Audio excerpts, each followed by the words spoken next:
भारत में 125 crore mobile phone user हैं, जिसमें से 90% प्रीपेड प्लान के यूजर हैं। सर, आज मैं प्रीपेड प्लान के जो मोबाइल यूजर्स हैं उनकी ओर से दो समस्याएं उठाना चाहता हूं। सर, पहली समस्या है कि रिचार्ज खत्म होने के बाद आउटगोइंग के साथ साथ इनकमिंग कॉल का भी बंद होना। सर, जब प्रीपेड प्लान एक्सपायर होता है या मोबाइल रिचार्ज की वैलिडिटी खत्म होती है तो आपकी आवाज बंद कर दी जाती है। फोन मेरा, सिम कार्ड मेरा, नंबर मेरा, तो सर रिचार्ज खत्म होने के बाद आउटगोइंग कॉल बंद होना समझ आता है, लेकिन इनकमिंग कॉल बंद होना सरासर मनमानी है। सर, हमारा मोबाइल नंबर आज हमारी डिजिटल पहचान बन चुका है। एसेंशियल कम्युनिकेशन जैसे कि UPI payment, banking, OTP, train ticket OTP, PAN Aadhaar authentication, interview का कॉल, हॉस्पिटल का कॉल, मां बाप का गांव से कॉल, तमाम चीजें इनकमिंग कॉल और इनकमिंग एसएमएस से आती है और वो इसलिए बंद कर दिया जाता है कि इंसान एक रिचार्ज कराना भूल गया।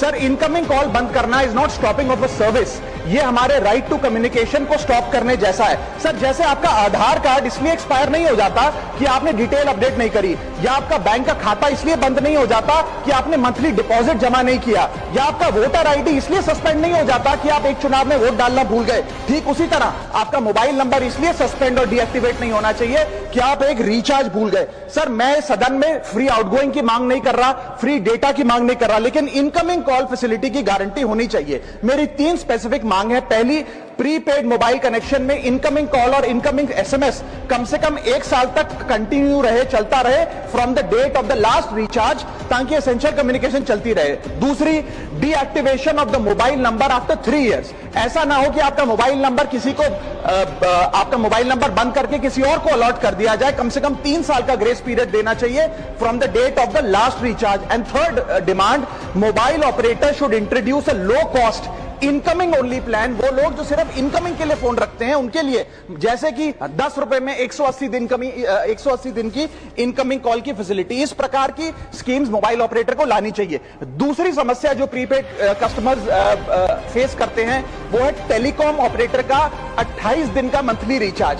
साल में सर महीने 12 होते हैं, लेकिन 28 दिन की रिचार्ज के माध्यम से 13 टाइम्स रिचार्ज कराना पड़ता है। कैसे सर? 28 दिन into 13 times is equal to 364 days.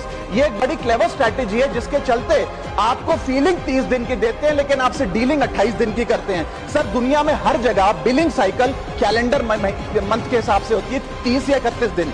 आपको मंथली सैलरी, लैंडलॉर्ड का रेंट, बैंक की ईएमआई, बिजली पानी गैस का बिल, तमाम चीजें 30 या 31 दिन के महीने के हिसाब से होती हैं। लेकिन ये मोबाइल ऑपरेटर, टेलीकॉम ऑपरेटर 28 दिन के महीने के हिसाब से आपको रिचार्ज प्लान बेचते हैं, ताकि साल में एक अतिरिक्त रिचार्ज आपको मिल जाए। मैं उम्मीद करता हूं कि इसे भी समाप्त किया जाएगा।